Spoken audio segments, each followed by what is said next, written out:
came to do. Hey, you know what we came to do? Look, I'm in a league of my own. Y'all need to leave it alone. I'ma just eat everything. I'ma just leave you the bones. Call it an even exchange. There ain't no need to explain. Yeah, it should be overstood. Like when I hop on a plane and I fly over your hood. Y'all should be knocking on wood. Don't make me go against the grain. I ate my Wheaties, I'm good. What is the deal? It's your boy Kelly Flicks, and I'm back again with another episode of HBCU Flicks, man. Welcome back, college football fans. We have a lot to talk about. Get some shots, man.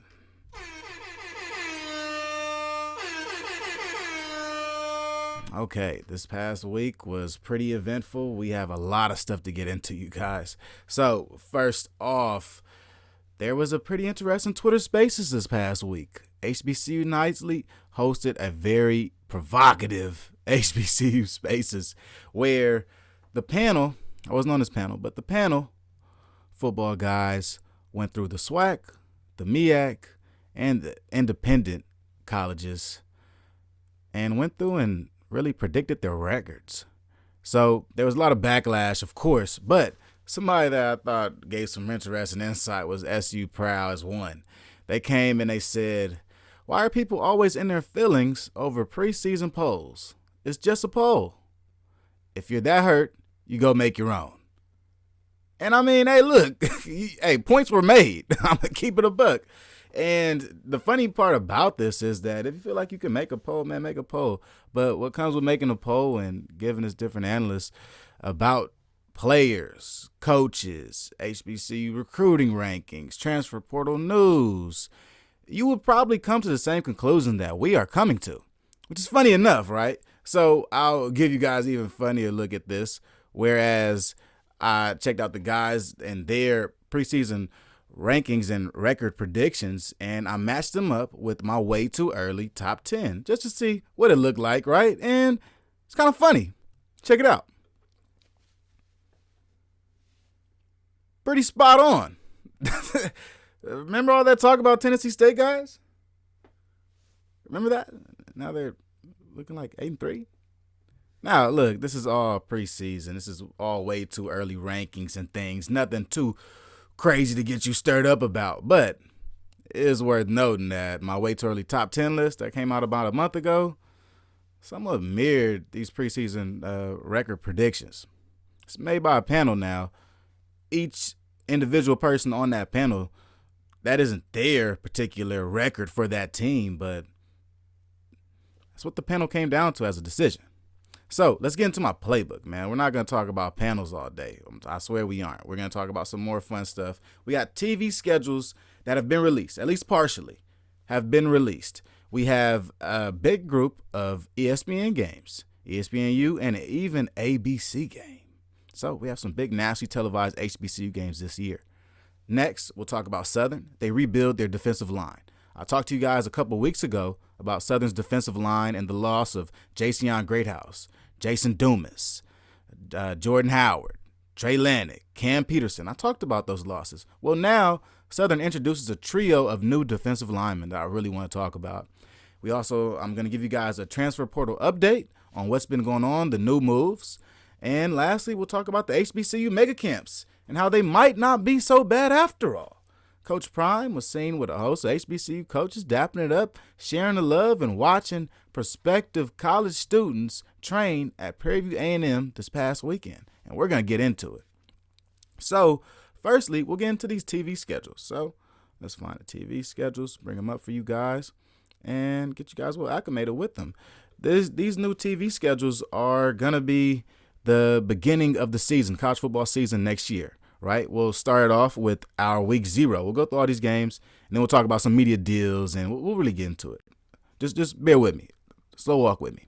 So, first off, though, in week 0, Jackson State versus South Carolina State in Atlanta is going to be on ABC at 7 p.m. Eastern. A pretty big game, understanding that that is a week 0 game. Not many college football teams play in week 0. Be real. So, this is a chance for HBCU football to get the spotlight early in the season. We're going to get an early look at Coach T.C. Taylor in Jackson State, And we'll get a chance to see Coach Buddy Pugh and his stars at defensive line in Jablonski Green and Patrick Goldbold. So we also have a Division II matchup that's going to be coming up about a week after that. Get to see our SIAC friends, Fort Valley State and Tuskegee. We'll get to see my boy, Kelvin Durham, show up on ESPNU and do what he does best, which is throw for monster yards against a Tuskegee team that's just pretty formidable. This looks like a SIAC championship preview early in the season at around week 1. So these ESPNU games are pretty important, I will say, because ESPNU is a channel that is primarily dedicated to coverage of college athletics and is also used as an additional outlet for general ESPN programming. But ESPNU is for college football. There are quite a few games on this list that are going to be on ESPNU, and that's good. This is a good thing. We want to stay off of ESPN Plus. We want to be on ESPNU and ESPN2, right? So even after Fort Valley State, we get another matchup between Jackson State.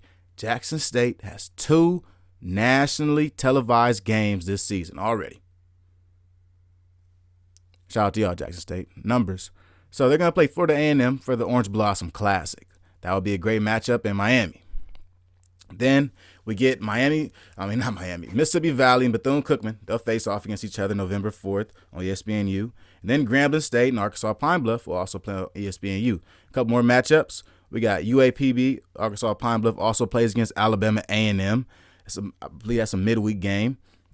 Then the game that I talked about a week ago, well, actually not a week ago, 2 weeks ago, North Carolina Central and South Carolina State, along with North Carolina Central and Morgan State, have both been flexed in the nationally televised games. They're going to be ESPN games. I spoke about the Thursday matchup looking like a spot for North Carolina Central to get their time to shine on national TV, and they were given it. ESPNU will be covering both of those games. It's pivotal. It's actually great for the MEAC. So in talking about these different TV games and games that are going to be played, the last game is going to be played that's also going to be on national TV that we know so far is Virginia Union and Morehouse. They're going to play each other in Canton for the HBCU Hall of Fame game. So that's the rest of our slate.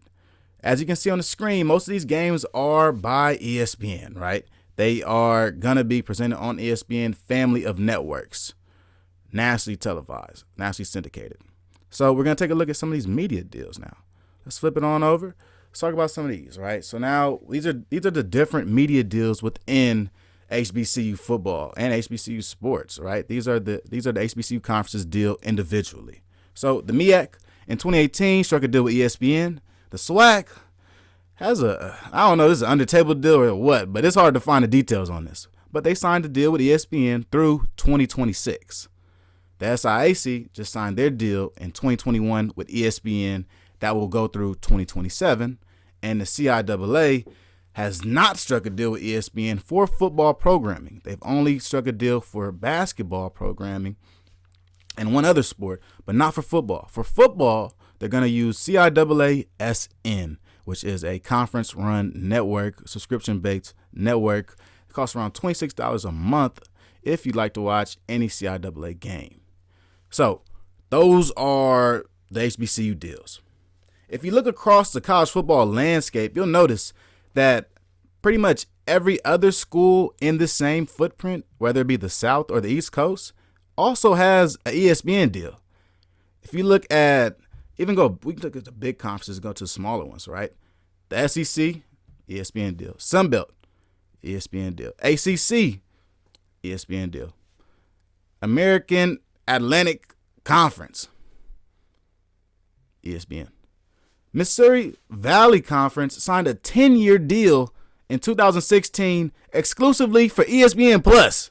Like, that's it. North Dakota State, South Dakota State, all those guys. They signed a deal with ESPN in 2016 to only show games on ESPN Plus. That's it. Not ESPN2 or U or nothing like that. Other conferences, you got the Big Sky.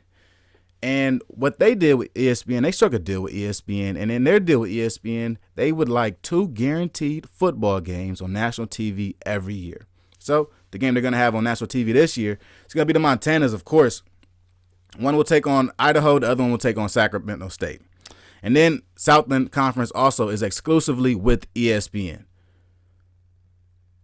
The HBCUs, the SWAC, the MEAC, SIAC, making deals with ESPN, there's nothing wrong with that in my opinion. I think that when it comes to ESPN, a lot of schools are looking to get more exposure. They use ESPN like how the Missouri Valley Conference uses it. Let's just have our games available to our fans via ESPN Plus rather than how much money. I'm not really going to talk money and different numbers here, but I will get into the fact that the SIAC and certain other conferences like the Big Sky guarantee the fact that they'll get ESPN games. Through these different deals, the SIAC guarantees that they're going to have 22 football games a year on the ESPN family of networks. That's something you should add into every one of your deals. The SWAC doesn't have that in their deal, though, right? But they have other national televised games. So it's going to take a little more deep dive in to figure out the ins and outs of all these deals. But I will say, though, when it comes to ESPN, ESPN might not be the big bad villain that we think it is. I think ESPN has casted a blanket over all of college football. And because of that, all college football teams deal with ESPN in different ways, in the best way that they can, honestly. So let's move it on. From this, we'll now get into some Southern and what they've been doing, right? Because Southern's making some moves. Southern has determined that they are going to rebuild this defensive line. This defensive front seven needed a little bit of work, and they're going to add guys. They're adding some pretty big names. You had Austin Mitchell, a transfer junior college player that I really like. He's actually pretty quick, and I think he's going to play a very good 3 technique for the Southern Jaguar team. And then you got Christian Zachary, which is probably the most highly touted guy of all these players. Christian Zachary is a 4-star defensive lineman from Liberty University. When he was going to Liberty University, he was in the ESPN top 300. He was the highest recruit to ever commit to Liberty University at the time. Now looking at it, his time with the Flames has run out, and he makes his move on to Southern. And moving to Southern, I think Christian Zachary actually could make an impact, but he didn't play very much. As much as what was expected from Zachary, he only played 4 or 5 games within his 2-year span with Liberty, which is a red flag. You got to think about it and think about why he didn't play, why he did not get a chance as a 4-star, highest-rated defensive lineman on this team. He was said to be second string in the second year, still got limited time. So we're not sure about his ceiling. Intangibles-wise, he has pretty good size at 6'2", 270 pounds. From watching his old film from high school, which was at this point 3 years ago, I saw some things I liked, but it's going to take until the fall to really understand his true impact on his defensive line. Then lastly, we have Cameron Plummer, a transfer from Sam Houston State. 6'6", 230 pounds. He's an edge guy. I like his speed. I like his quickness around the edge. I wish he would bring his hands more in times where he's about to attack contact and really make contact with somebody else. But I do like his skills. He got very limited time with Sam Houston State. Very limited time. Only played a couple of games. Coming to Southern with the expectation to play, honestly. So Southern has picked up some guys with some potential, and they could give them a good chance to at least make a run at the SWAC this year. So moving on from Southern, we'll go from Southern to a team that is going through it, man. We got Fayetteville State. Fayetteville State has hit a rough patch, guys. Defensively, they just had 3 guys hit the transfer portal that's really going to hurt. Some of these guys were going to be on my top 5 list. If you don't know, my defensive line and linebackers top 5 is coming out very soon. And a couple of these guys would have been on that list. Of those guys that would be on that list, get my stuff together now, would be Cameron Merrill. He's a linebacker. 94 tackles, 9 tackles for loss. That's tough. You lose Devin Cowan. He's an edge, one of my top edge rushers in HBCU football. He had 60 tackles, 9.5 sacks, 2 fumbles. Currently, he has 7 offers. He's only been in the transfer portal for 4 days. He's highly sought after. The entirety of HBCU football is looking at him. North Carolina Central has sent an offer. Tennessee State has sent an offer. And Mississippi Valley has also sent an offer. So anybody who has scholarships left are sending offers to this guy. And really, when we look at a guy like Devin Cowan, he can be the guy for your defensive line. He's a motor, a big motor. And I think he can also play in the stand-up position, but I think he's most comfortable off the edge. At Fayetteville State, Cameron Merrill and Devin Cowan were problems for the CIAA and even proved it in the CIA championship game, making big play after big play. Tyron Belcher at cornerback also hurts, and you kind of got to wonder why all these guys are moving at once. And thinking about it, man, I know Brandon Barnes-Brown hasn't been picked up yet. You could think maybe the draft has something to do with this, or at least getting a chance at minicamp from a Division II school.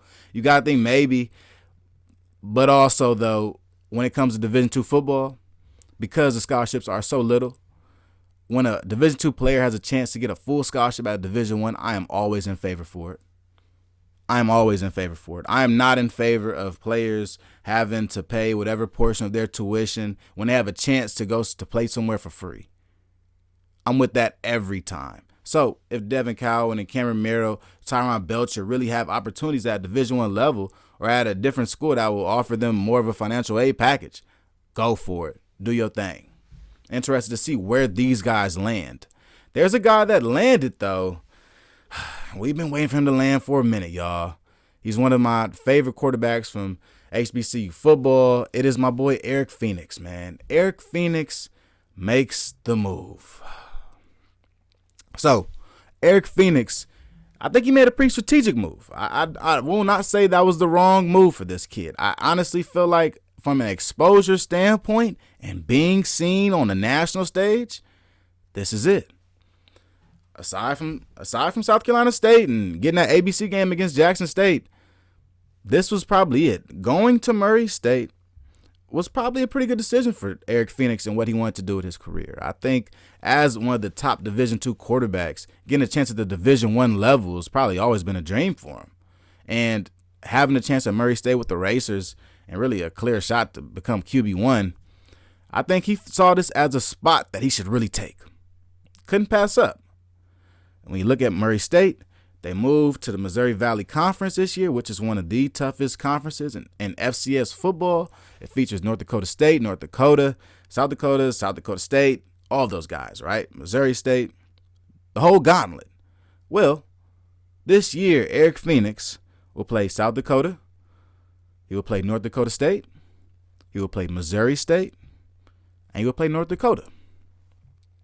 All top-tier FCS programs. Along with that, his non-conference schedule, he'll get a chance to face off against the University of Louisville and Middle Tennessee.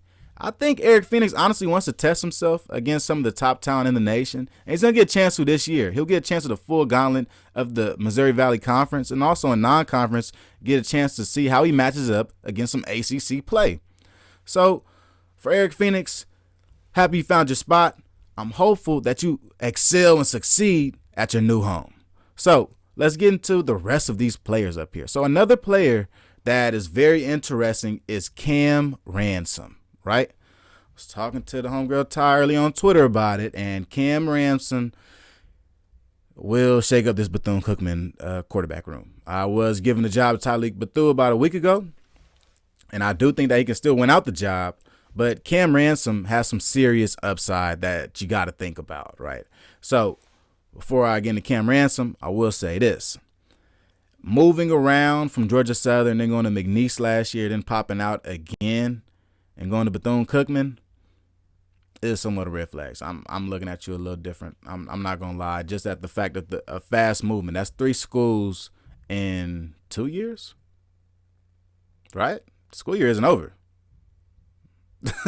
Or is it? It just finished. So, I mean, that's 3 schools in 3 years. And, yeah, now it's something to think about for sure. But when you watch the play on the field, though, Cam Ransom can go. You put a ball in his hands, lefty, he's a gunslinger, he can go. I would trust my college football team in his hands, honestly. But it's something to think about, the fact that he did not win out the job at McNeese last year. I thought he had a decent chance. He did not win out that job. So we're going to check out some highlights from Cam Ransom, though. Check out his reaction. Cam, I mean, he got some cool stuff. This dude, Cam Ransom, can really go, man. He throws the ball at a high rate. And I think he's a guy that's really a playmaker. You know, some quarterbacks you got that are playmakers. Some quarterbacks you got are game managers. This guy is a guy who's going to sling the rock. He's going to take chances downfield for his team to win, and he's going to take it with confidence. He doesn't throw it at the last second. He throws it usually earlier in routes. This guy, Cam Ransom, to me, is somebody that's very decisive at quarterback. He takes his choices. I mean, takes his choices. He takes his shots. He takes them. He sees it and he takes it. I want that quarterback. You know, on the ground, he's decent. I don't really want him running. I'm not sure if he's really that guy. But through the air, if we can get him to roll out, move around the pocket, and get him moving, I think he's very dangerous. You could definitely use him at Bethune Cookman. So Bethune Cookman's new quarterback battle is like this. You got Cam Ransom, the new quarterback. You're going to have this quarterback that's at Bethune-Cookman now, Dom Ponder, right? 3-star quarterback. And you got Tylik Bethune. I like Tylik Bethune of these three quarterbacks, but I do think this will be an actual quarterback battle. I think all three of these quarterbacks are pretty competent. I do think Dom Ponder is going to take a year or so for development. I'm sorry, you don't see too many true freshmen hop into Division I college football on any level, FCS or FBS, make a true impact in year one. So, as well as Dom Ponder may have played in the spring game, I'm not completely confident going with him for the SWAC this year with the gauntlet that Bethune-Cookman is going to have to face. Now, this Bethune-Cookman quarterback room has gotten much better. Shout out to Coach Raymond Woody and what he's doing with Bethune-Cookman's quarterback room at the moment. I think he's now developing competition. Before, there was more of the, okay, who's going to take the job or who can just be the starter? But now you're creating a competition, and that creates better players. And, I mean, quite honestly, you're going to get a bigger output from all of these players now. I'm sure when Dom Ponder was in the quarterback room by himself with whoever else, he really felt like this was his job to lose. I think after you enter your master's student, Tylik Bethune, you enter Cam Ransom, a Division I bounce back, you got to think that there's a lot of competition in that room now. So another move was from Prairie View A&M. Pick up a cornerback, Armand Robinson from Arkansas State. He makes a move over to Prairie View A&M. Pretty interesting move. You gotta always know that Bubba McDowell is always working when it comes to defense. Linebackers, corners, safeties. He tends to bring in the 24/7 guys when it comes to defense. Now, another guy that just got moved into the SWAC is DeMontrez Brown, wide receiver out of Alabama State, right? This guy just transferred in from Troy. Checked out his tape, and I actually like him a lot. I think he can be a difference maker for Alabama State. Now, the difference maker they need is going to be under center. But DeMontrez Brown and what he does on the outside is a little scary. I think he could play the potential X role for this Alabama State team if you can shift Levante into the slot. I think Levante actually will be a cool slot, much like his brother. But I think that you have to move him into the slot because you look at DeMontrez Brown and go, that's our X receiver. He's our guy, right? Big size guy. He's pretty explosive for his size, and he's really a deep threat. He's a guy that stretches the field. He does not create a lot of space. He's not going to burn you. But with his really elite hands, he finds a way to come down with the ball all of the time. Kind of reminds me a little bit of Duke Miller that we talked about a couple of weeks ago, where he transferred into Jackson State, but he doesn't have elite breakaway speed. But downfield as a threat, when the ball's in the air, you got to watch out, right? That type of guy is a red zone threat. That type of guy is a guy that moves the chains. You need that. So I do think that DeMontrez Brown could help out this Alabama State quarterback room and be another reliable target aside from Keyshawn Johnson and Levante Chenault. Now, lastly, there's another player on this list that just moved over to a loaded room, right? And that is Gary Quarles. Former running back from Alabama A&M, he makes the move to Southern. He was previously committed to UNLV for a couple of weeks. Then he decommitted, and about 4 days after that, he committed to Southern University. Now, Gary Quarles is a great player. I think he's a very explosive running back that works well with the committee. I'm not sure if he's an every down guy. But in a committee, Gary Quarles definitely seems like he could be your guy. So, in a normal situation where Gary Quarles joins a committee, I would probably like it for him. But in this committee at Southern, where the running backs already go 4 deep, I'm not that excited about this committee for Gary Quarles. I gotta be real. I think that he can succeed in this offense, but will he get a chance to touch the rock enough to succeed in this offense? We saw at Alabama State how he did earth, wind, and fire.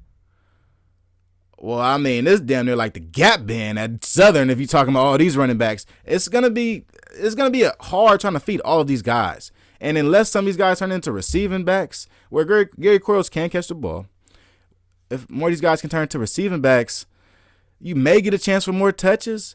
But you gotta believe that from last year, what we saw out of Southern, where there was a lot of spread sets, there won't be too many opportunities to have multiple running backs in the backfield at one time, let alone feed a running back traditionally throughout the series of one game. I kind of can't see it, honestly, from his Eric Dooley offense. He's a little pass happy. I think Bashawn McCray kind of tucked the ball and ran with it sometimes last year, but I think a lot of what Eric Dooley's offense is made through the air and through vertical dominance.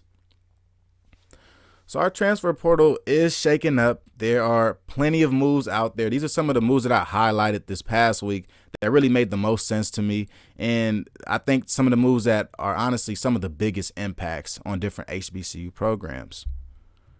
So, one more time for Eric Phoenix, man. Eric Phoenix finally makes some moves. He moves out of the SIAC.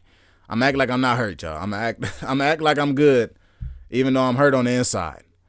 So next up, we're going to get into these HBCU mega camps. Coach Bubba McDowell talked to HBCU Game Day a little bit about what was going on down at Prairie View A&M this past weekend. Prairie View A&M hosted a mega camp with Coach Deion Sanders, Coach Prime. And it drew out pretty significant results.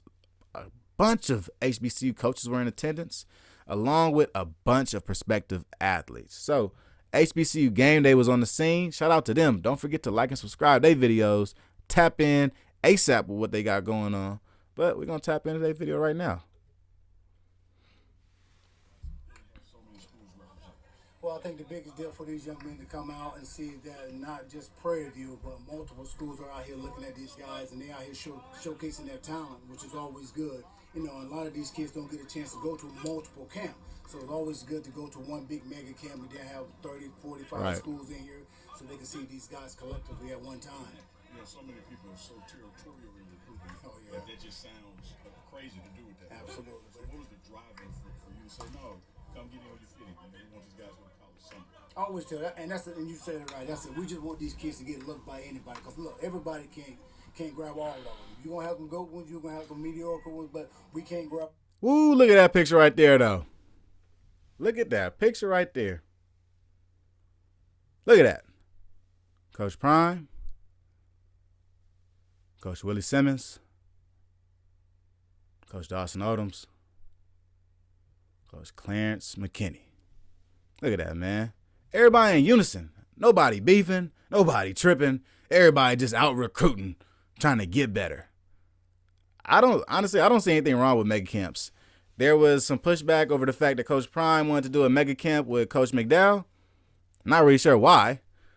I think it's actually a good thing. If you know about the camp scene, it's all about how can you get the biggest mega camp, because there's mega camps competing against each other across the nation week to week.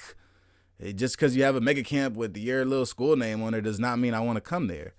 The more schools, the more scouts, the more willing I am to move and travel to that game to make sure I'm there and to make sure I'm in that camp and showing my face and really showing my ass, right? Trying to get a look, trying to get a scally.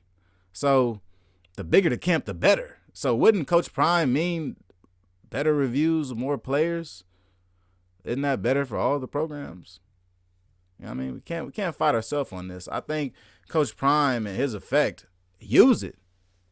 I don't know how to use it. I mean, I think there are some schools in the Pac-12 that would use this same Prime effect if they could.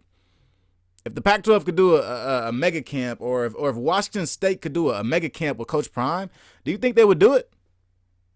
I think so. I think any team in the nation would. They understand what Coach Deion Sanders means to college football. Let's keep on watching this video, though, real quick. I'll finish it up, and then we'll talk more about some mega camps. And you feel they can fit your program, then you go get them and take them and develop them when they get there. Saw a moment where Coach Prime dropped down on the knees. Oh, yeah.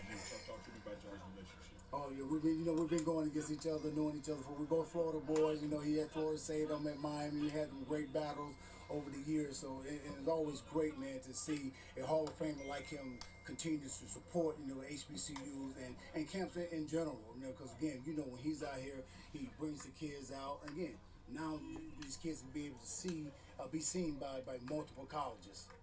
Right. I like that. I like that a lot. I think what Coach McDowell was saying was right on, man. Shout out to Coach. And he was preaching, because when it comes to going to these camps, you just want to get seen by some coaches. You want to get a look. You don't want to – look, don't get it wrong now. This is a mega camp. This ain't no free camp. This ain't summer camp. This is a football camp. It costs money. These parents are paying money for their kids to get an opportunity to get looked at by different college coaches and possibly get a scholarship. They're not going to Prairie A&M just to go play on some nice turf. They're going there to make plays, and they're going there to leave with scholarships. Now, the more coaches and the more hungry coaches that's out there, the more chances these kids have.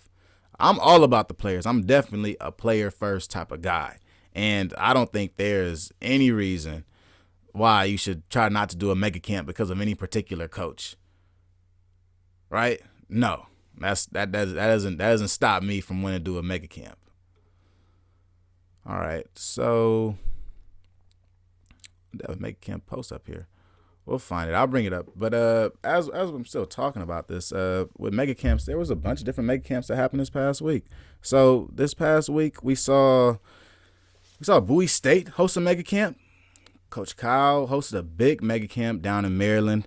Brought a bunch of guys out, which was actually pretty nice to see. And I was actually a little taken aback by it, honestly. This is Coach Kyle's second year coaching. He's really running the ship down there at Bowie State and showing how he can be the head man after Coach Damon Wilson's left. And I like how he's running it. I think he's doing a very good job. I honestly will have to commend Coach Kyle on what he's done up there at Bowie State so far.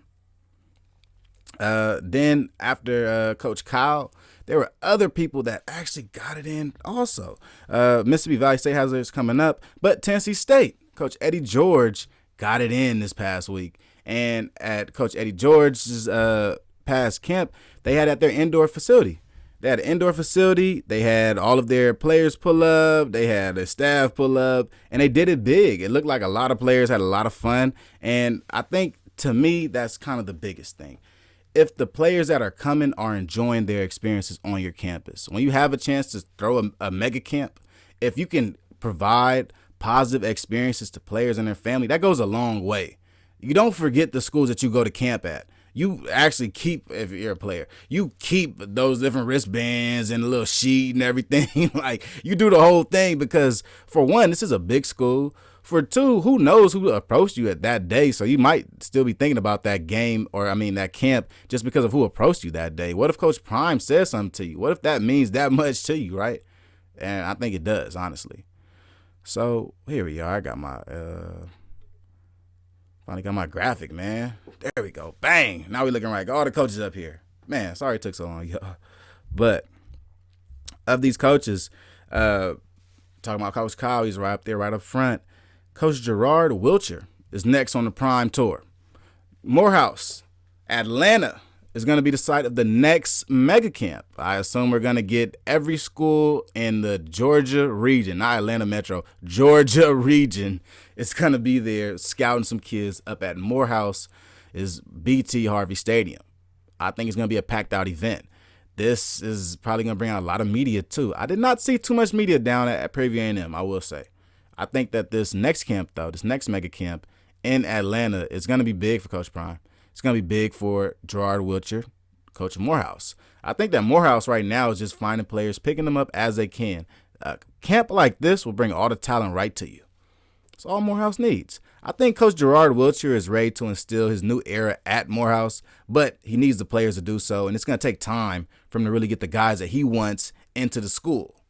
You got to remember also, Morehouse cannot play graduate students. Okay, they're just playing with underclassmen.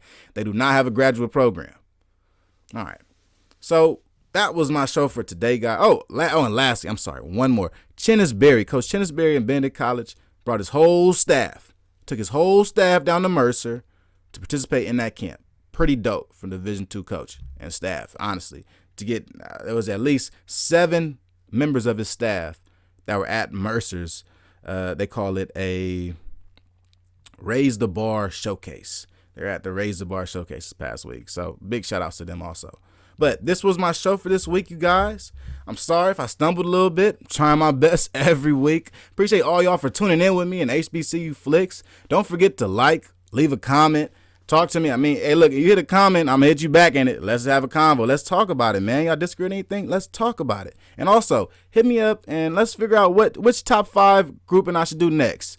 Defensive line or linebackers? Talk to me. We'll figure it out, man. It's your boy Kelly Flicks. And I'm out. Peace.